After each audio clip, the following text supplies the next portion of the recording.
अवधूत चिंतन श्री गुरुदेव दत्त. तुम्हा सगळ्यांचं आपल्या चॅनलमध्ये स्वागत करते. तुमचा दिवस हा आनंदी जावो, शुभ जावो आणि स्वामीमय जावो अशी स्वामींचरणी प्रार्थना करते. तर आपली नवरात्र चालू आहे आणि नवरात्र आहे आणि आपण काही उपाय करायला नको असं कधी घडत नाही. तर काही उपाय असे असतात बघा, जे काही तिथी असतात त्या ठराविक तिथींना केला जातो. आणि नवरात्रीमध्ये असे तिथी असतात आपल्या कुलस्वामिनीचे, की त्या कुलस्वामिनीच्या जर आपण सेवा केल्या तर नक्कीच फलित जात असतात. आणि आपले बघा संसार आहे, प्रपंच आहे, सगळ्याच गोष्टी आहेत. त्यामुळे आपल्याला हे प्रॉब्लेम येत असतात. नवरात्र चालू आहे तर नवरात्रीमध्ये म्हणजे छठी जी बोलली जाते म्हणजे 6व्या दिवसानंतर जी असते ती जागृत अवस्थेत देवीचा अवतार असतो. आता आपली देवी जी असते ती म्हणजे पहिली माळ, दुसरी माळ, तिसरी माळ ह्या झाल्यात. पण 6व्या माळीपासून नंतर जसं 7वी, 8वी, 9वी माळ जी असते या तिघी दिवस खूप महत्वाचे असतात 6वी आणि 7वी माळपासून. तर नक्कीच या सेवा तुम्ही करू शकतात. तर तुम्हाला सांगेल तर या सेवा करण्यासाठी तुम्हाला कोणत्या तिथीवर किंवा 6वी माळला 7व्या माळीला काय उपाय करायचा आहे ते मी तुम्हाला सांगणार आहे. तर सगळ्यात आधी पहिला उपाय मी सांगेल की आपल्या घरात जर क्लेश असेल, घरामध्ये जर कटकटी भांडण खूप प्रमाणात आहेत, मुलं ऐकत नाही, चिडचिड वगैरे करत असतात, तर यासाठी तुम्हाला सांगते तर आपल्या घरात कुंकू असतो बघा, कुंकू अतिप्रिय आहे आणि सगळे जे उपाय आहेत ज्या मी तुम्हाला सांगणार आहेत ते कुंकवापासूनच आहेत. कारण कुंकू हा खूप अतिप्रिय असतो देवी आईला, म्हणून कुंकवापासून सांगेल. कुंकू घ्यायचा आणि कवड्या घ्यायच्या.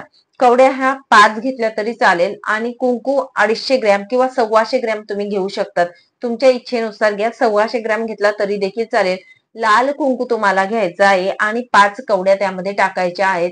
लाल कपड्यामध्ये किंवा अशी पोटली जरी तुम्ही बनवली, ती पोटली आपण देवी आईच्या मंदिरात 6व्या दिवशी तुम्ही केव्हाही सकाळी जा, दुपारी जा, संध्याकाळी जा, ती पोटली जी असते ती अर्पण करून यायची देवी आईला. न कुणाला सांगता, न कुणाला बोलता, काही कुणाला बोलायचं नाही. तिथे जाऊन देवी आईला तुमचं काय आहे घरातील जे असेल देवी आईला सांगायचं आणि गाराणं घालायचं आणि ती जी पोटली असेल ती तिथे अर्पण करून यायची आहे. या प्रकारे पहिली सेवा करायची. मात्र ही सेवा 6व्या माळीलाच करायची हे लक्षात घ्या. तुमची कुलस्वामिनी जी आहे, तुम्ही बोलाल ताई तिलाच का, तसं काही नाही. जर असेल तर अतिउत्तम. तुमच्या घराजवळ मंदिर असेल कुलस्वामिनीचं तर तिथे अर्पण करा ती पोटली, किंवा नसेल तर कुठल्याही देवीची म्हणजे मंदिर असेल, महालक्ष्मीचं असेल, रेणुकाईचं असेल, सप्तशृंगी आईचं असेल तरीही चालेल. मात्र तुम्ही ही सेवा करायची आहे कुलदेवीची. आपल्या घरातील सगळे काही प्रॉब्लेम असतात, भांडण, क्लेश, कटकटी या दूर होतात एवढं सांगेल. पुढची जी सेवा आहे ती आहे मुलांसाठी. म्हणजे आपली मुलं ऐकत नाही, चिडचिड करतात किंवा बिलकुल त्याला संगत चांगली लागलेली नाहीये किंवा बाहेर मित्रमंडळी चांगले नाहीयेत किंवा व्यसनाधीन झालेले आहेत असं तुम्हाला वाटत आहे आपल्या मुलांविषयी, घरात ऐकत नाही, भांडण करतात, या गोष्टी घडत असतात. आणि कोणते आई वडील असे नाहीत की त्यांना वाटतं की आपल्या मुलांनी देखील प्रगती करावी, पुढे जावं. प्रत्येकाचं स्वप्न असतं बघा, कुठेतरी आपलं सेवा राहून गेलेल्या असतात, कमी होत असतात, त्यामुळे या गोष्टी घडत असतात. काहीतरी कर्मफळच म्हणावं आपल्या जन्मात, म्हणजे मागच्या जन्मीचं, म्हणून या गोष्टी आपल्या वाटेला आलेल्या असतात. आणि त्याच्यासाठी आपल्याला एकच असं अध्यात्माची जोड असते. आपल्या संस्कारांबरोबर आपण खूप बोलतो की माझे संस्कार खूप चांगले आहेत, मी खूप चांगलं वागते, पण असं का घडतं? तर कुठेतरी या गोष्टी कमी पडत असतात, म्हणून या गोष्टी घडत असतात. ते दुःख आपल्या वाटेला येत असतं आणि खूप दुःख होतं जेव्हा मुलं जर अशी वागत राहिली तर. त्यासाठी तुम्हाला एक उपाय सांगेल की सप्तमीच्या दिवशी तुम्हाला देवी आईच्या मंदिरात ठेवून यायचं आहे. ते म्हणजे काय, एक लाल कापड घ्या, 125 मीटर असला म्हणजे ब्लाउज पीस वगैरे सारखा लाल असला तरी चालेल, ब्लाउज पीस असला लाल तरी चालेल. परत बोलते मी, सव्वा मीटर, 125 ग्रॅम कुंकू घ्या आणि एक नारळ घ्यायचा आहे. आणि हे घेऊन तुम्हाला देवी आईच्या मंदिरात दान करून यायचं आहे किंवा देवी आईच्या पायाशी तुम्हाला ठेवून यायचं आहे. मात्र ठेवत असताना तुम्हाला तुमच्या मनातील इच्छा, तुमचं काय जे असेल दुःख ते सांगायचं आहे. देवी आईला सांगायचं, माझ्याकडनं सेवा घडत नसेल तर माफ करा, नक्कीच माझ्या घरात सुख शांती लागू द्या, माझ्या मुलाबाळांवर कृपाशीर्वाद असू द्या, तुमची सेवा मी सातत्याने करेल. तर या गोष्टी तुम्हाला करायच्या आहेत आणि हे दान नक्कीच करा. हे मात्र तुम्हाला सप्तमीला करायचं आहे. आता पुढची जी सेवा आहे ती आहे, नवरा बायको मध्ये जर भांडण असेल तुमच्या घरात, नवरा बिलकुल ऐकत नाही किंवा बायको तुमची बिलकुल ऐकत नाही, असं जर घडत असेल, खूप भांडण, आधी खूप चांगलं होतं आणि वादविवाद व्हायला लागले अचानकच असं तुम्हाला वाटत, हळदीचं एक अख्खं घ्यायचं आहे खांड, आणि तुम्हाला सांगेल त्यामध्ये कुंकू घ्यायचा आहे. लाल वस्त्र घ्या, कापड घ्या कोरा, त्याच्यावरती कुंकू टाका थोडा थोडा टाकला तरी चालेल.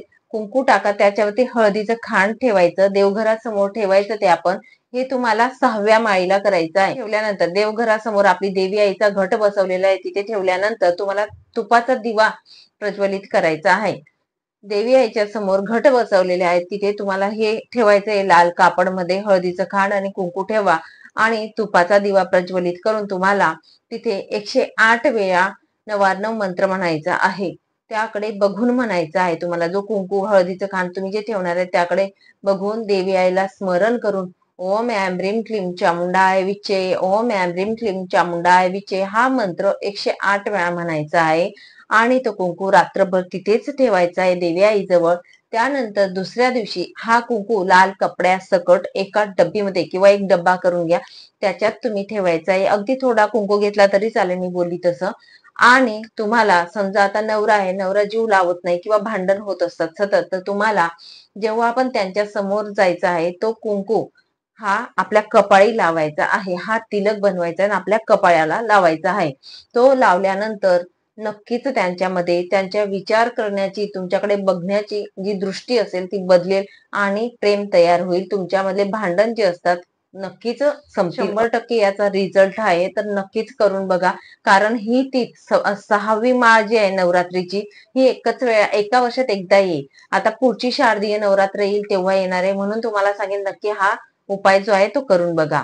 आता पुढचा उपाय जो आहे, आपला धंदा व्यवसाय जो आहे तो चालत नाही, अजिबात चालत नाही. त्यासाठी काय करावं, किंवा नोकरी असेल त्याविषयी तुम्हाला प्रॉब्लेम असेल तर काय करावं. आणि जो व्यवसाय असतो बिलकुल ग्राहक येत नाहीये, आपण खूप स्वस्त विकतो, वस्तू चांगल्या असतात तरी देखील आपल्या विकल्या जात नाहीत वस्तू. तर आपला व्यवसाय जो असेल, धंदा जो असतो, तिथे आपल्याला काय करायचंय, किंवा आपलं दुकान असेल बघा, तिथे आपल्याला एक अशी पोटली बनवून ठेवायची आहे. एक लाल कापड घ्या, लाल कापडामध्ये थोडा कुंकू घ्यायचा आहे आणि त्यामध्ये 5 गोमती चक्र टाकायचे आहेत. गोमती चक्र आपल्या सगळ्यांनाच माहिती आहे, ते काही मला नव्याने सांगायला नको. गोमती चक्र 5 घ्यायचे आहेत. कुंकू घ्या, लाल कापड घ्या, त्यामध्ये ही पोटली बांधायची आहे. आपल्या हातात पोटली ठेवायची आणि आपल्या दुकानात किंवा आपण जिथे व्यवसाय असतो आपला तिथे, आता तुमचा व्यवसाय छोटा लोटगाडीचा पण असेल तरी पण गल्ला असतो बरोबर आपला, तर तिथे पण तुम्ही ठेवला तरीही चालेल. तर ते घेऊन आपल्याला आपल्या कुलस्वामिनीचं नामस्मरण करायचं आहे.